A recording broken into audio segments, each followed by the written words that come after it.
ओम नमः शिवाय, जय श्री महाकाल। तो दोस्तों, अगर आपके जीवन में बहुत ज़्यादा प्रॉब्लम है या कोई ऐसी इच्छा है जो बहुत दिनों से पूरी नहीं हो रही है और उसके लिए आपने हर तरह से उपाय कर लिए हैं, फिर भी आपकी कामना पूरी नहीं हुई है, तो ऐसे में आपको ये ओम वाला उपाय कर कर जरूर देखना चाहिए। इसके बाद आपके जीवन के सारे कष्ट खत्म हो जाएंगे, आपकी जो कामना है वो पूर्ण होने लगेगी, बिजनेस में उन्नति होने लगेगी और जीवन में कितनी ही बड़ी समस्या हो वो भी खत्म होगी।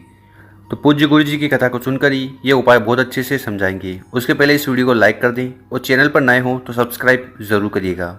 तो कैसे करना है वो बताएंगे, उसके पहले यहाँ पर जानकारी दे दें कि इस वीडियो में हम आपको 3 उपाय बताएंगे और तीनों उपाय बहुत ही खास होने वाले हैं। तो चलो जान लेते हैं पहला वाला उपाय, ओम वाला। तो इस उपाय में जो सबसे पहले सामग्री हमें चाहिए वो है लाल चंदन। तो इस प्रकार से आपको लाल चंदन ले लेना है। आपको क्या करना है, आपको लेना है इस प्रकार की लकड़ी और लकड़ी को लेकर सिल बट्टे पर उसको पीसकर इस प्रकार से आपको चंदन का पाउडर बना लेना है। और गुरुजी ने कहा है कि अगर आपको लाल चंदन नहीं मिले तो आप इसकी जगह शहद ले सकते हो, शहद नहीं मिले तो आप पीला चंदन ले सकते हो और पीला चंदन नहीं मिले तो जो गन्ने का रस है ना वो ले सकते हो। तो कहने का मतलब है जो भी सामग्री आपको लगाने के लिए मिल जाए वो ले लीजिएगा। इसके बाद जो अगली सामग्री है वो है बेलपत्र। तो आपको बेलपत्र लेनी है। कितनी बेलपत्र लेनी है? मात्र 1 बेलपत्र लेनी है और ये बेलपत्र एकदम स्वस्थ और बिल्कुल भी खंडित नहीं होनी चाहिए। और गुरुजी कहते हैं कि अगर आपको बेलपत्र नहीं मिले तो शिव मंदिर में जाकर ये शिवलिंग पर चढ़ी हुई बेलपत्र को उठाइएगा, शुद्ध जल से धोइएगा और उपाय में उपयोग कर लीजिएगा। और इसके बाद जो आपने 1 बेलपत्र ली है उसके ऊपर आपको ओम नमः शिवाय लिखना है। ठीक, ये जरूरी नहीं कि सिर्फ आप लाल चंदन से लिखो, जो भी सामग्री आपके पास हो, वो चाहे शहद हो, पीला चंदन हो, गन्ने का रस हो, कुछ भी सामग्री हो, उससे आपको ये इस प्रकार से ओम लिखना है और नीचे वाली पत्ती पर आपको नमः लिखना है और यहाँ पर लिखना है शिवाय। तो इस प्रकार से आपको इस बेलपत्र को सजा देना है। इसी के साथ जो अगली सामग्री है वो है तांबे का लोटा। तो आपको एक तांबे का लोटा ले लेना है और इसमें आपको अपने घर से, अपने किचन से, अपने मटके से जल को भरकर ले जाना है। और इसके बाद इन दोनों सामग्री को लेकर आपको पहुंच जाना है शिव मंदिर। ये उपाय आप सुबह भी कर सकते हो और शाम को भी कर सकते हो। ठीक, शिव मंदिर में जाकर सबसे पहले नॉर्थ डायरेक्शन में जाकर खड़े हो जाना है। अब यहाँ पर जो हम जानकारी देने वाले हैं वो ध्यान से सुनिएगा। देखिए, जैसा कि हमें पता है कि महादेव जी का पूरा परिवार शिवलिंग पर विराजमान होता है और इसके साथ माता अशोक सुंदरी महादेव जी की सबसे छोटी और बहुत ही प्रिय लड़की है। तो हमें ये जो उपाय करना है ये यहीं पे करना है और इसी जगह पर आपको अपनी कामना और प्रार्थना कर लेनी है। और इसके बाद क्या करना है कि जो बेलपत्र आप लाए हो उसको उठाना है और ये जो माता अशोक सुंदरी वाली जगह है यहाँ पर आपको उसको टच करवाना है। यहाँ पर आपको बेलपत्र को समर्पित नहीं करना है, सिर्फ टच करवाना है। और टच करवाते समय आपको यहाँ पर ध्यान रखना है कि इसकी जो बड़ी बत्ती होगी वो शिवलिंग की तरफ होगी, इसकी जो डंडी होगी वो जलाधारी की तरफ होगी। तो इस प्रकार से आपको यहाँ पर बेलपत्र को पकड़ना है और यहाँ पर जो आपने ओम बनाया है ये नीचे शिवलिंग से स्पर्श होना चाहिए। मतलब कि यहाँ पर आपको बेलपत्र को उल्टा समर्पित करना है जीवन में। और टच करवाने के बाद आपकी जो भी कामना है, जो भी इच्छा है, जो आप चाहते हो कि माता अशोक सुंदरी उसको पूर्ण करे, तो वो कामना आपको यहाँ पर कह लेनी है। और उसके बाद उस बेलपत्र को उठाना है और उसको आपको शिवलिंग के ऊपर समर्पित कर देना है। तो यहाँ पर आपको उस बेलपत्र को समर्पित करना है।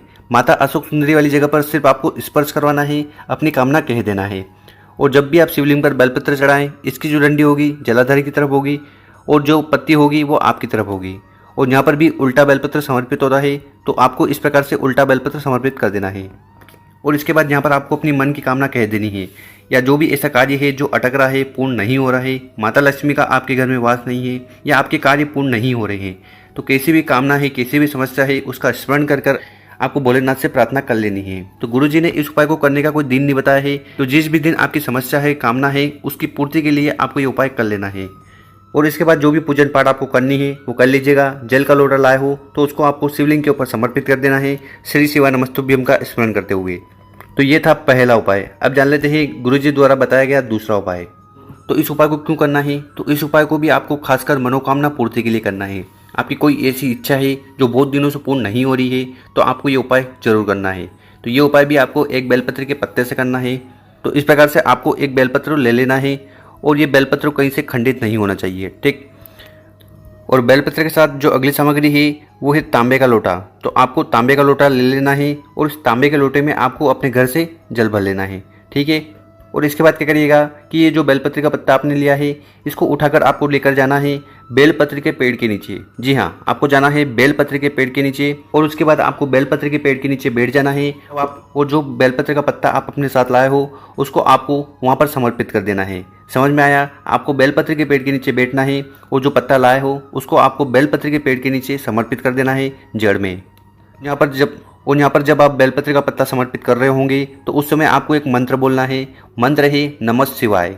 जी हाँ, आपको बोलना है सिर्फ नमः शिवाय।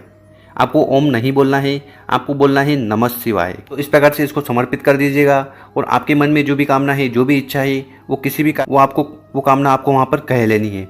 उसके बाद क्या करिएगा कि जो बेलपत्री का पत्ता आपने यहाँ पर रखा है इसको उठाइएगा और इसको लेकर जाना है शिव मंदिर। फिर आपको पहुँच जाना है शिव मंदिर, ठीक। और जो आपके पास बेलपत्र का पत्ता है और 1 लोटा जल है, इसी से हमें उपाय करना है।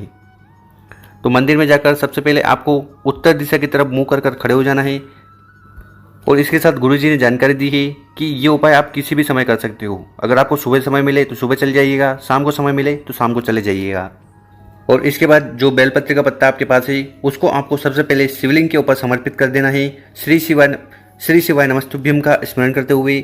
और यहाँ पर इसकी जो डंडी होगी वो जलाधारी की तरफ होगी, इसकी जो बड़ी पत्ती होगी वो आपकी तरफ होगी और शिवलिंग पर हरदम उल्टा बेलपत्र समर्पित होता है।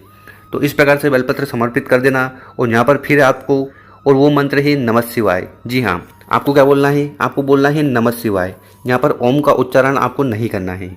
बेलपत्र समर्पित करने के बाद आपके मन में कामना है, इच्छा है, वो वहाँ पर आपको शिव भगवान को कह देनी है।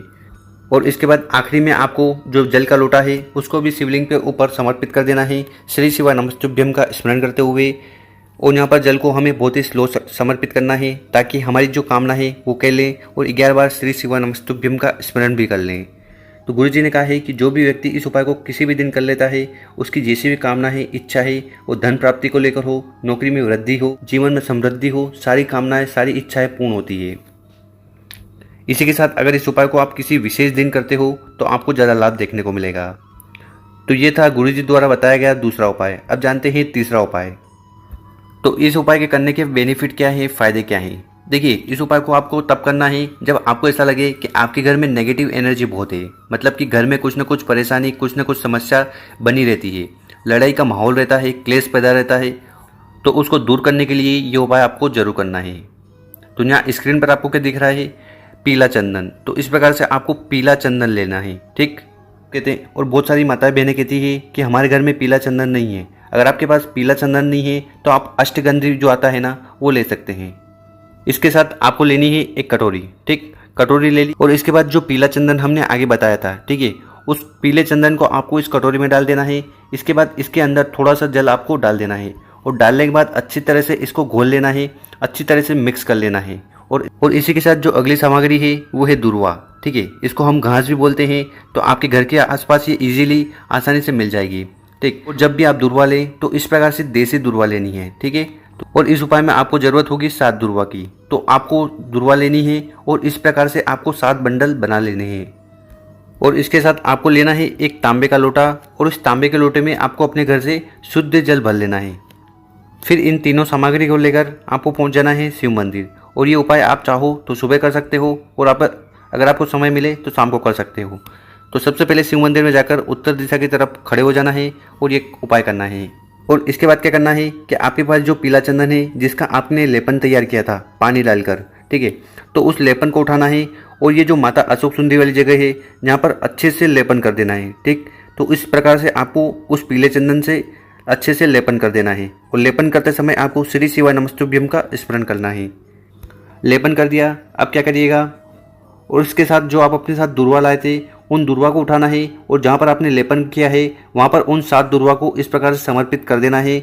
और यहाँ पर जब समर्पित करो तो इसकी जो डंखल की साइड होगी वो जलाधारी की तरफ होगी और इसकी जो पत्ती जैसी साइड होगी वो शिवलिंग की तरफ होगी।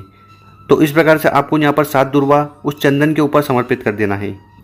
और इसके बाद क्या करना है कि जो आप चंदन वाली कटोरी लाए थे उसको सबसे पहले आपको जलाधारी के नीचे रख देना है। रख दिया, इसके बाद इस लोटे को उठाना है और इसको शिवलिंग के ऊपर समर्पित कर देना है श्री शिवाय नमस्तुभ्यम का स्मरण करते हुए। तो जितना भी जल है उसको आपको यहाँ शिवलिंग के ऊपर समर्पित कर देना है। और जब आप समर्पित करोगे तो क्या होगा, वो जल बहता हुआ शिवलिंग की तरफ से यहाँ पर जलाधारी की तरफ से वो नीचे आएगा। ठीक है, तो आपको उस कटोरी में, उस पात्र में उस जल को इकट्ठा कर लेना है। इकट्ठा कर लिया, आप क्या करिएगा, और इसके बाद ये जो दुर्वा है और ये जो जल है, ठीक है, इन दोनों को उठाकर आपको जाना है घर पर। ठीक, और घर पर जाके क्या करिएगा, सपोज मान लीजिए ये आपका घर है। ठीक, तो इस दुर्वा को उस लोटे में डालना है, और लोटे में डालने के बाद आपके पूरे घर में छिड़क देना है। बस इतना सा उपाय है, और छिड़कते समय आपको श्री शिवाय नमस्तुभ्यम का स्मरण करना है। ये उपाय कर देखिएगा, आपके घर में जो भी समस्या है, ठीक है, अगर आपको ऐसा लगता है कि नेगेटिव एनर्जी है, घर में लड़ाई का माहौल रहता है, घर में सुख शांति नहीं है, समृद्धि नहीं है, तो इस उपाय को कर देखिएगा। तो गुरुजी कहते हैं कि अगर आप इस उपाय को पूरे तन मन और श्रद्धा से कर लेते हैं तो आपके घर की सारी समस्या खत्म होने लगेगी। तो कर देखिएगा, बहुत ही आसान सा उपाय है। इस जल को लेकर आपको पूरे घर में छिड़क देना है, तो इससे आपके घर में शांति का माहौल बनने लगेगा।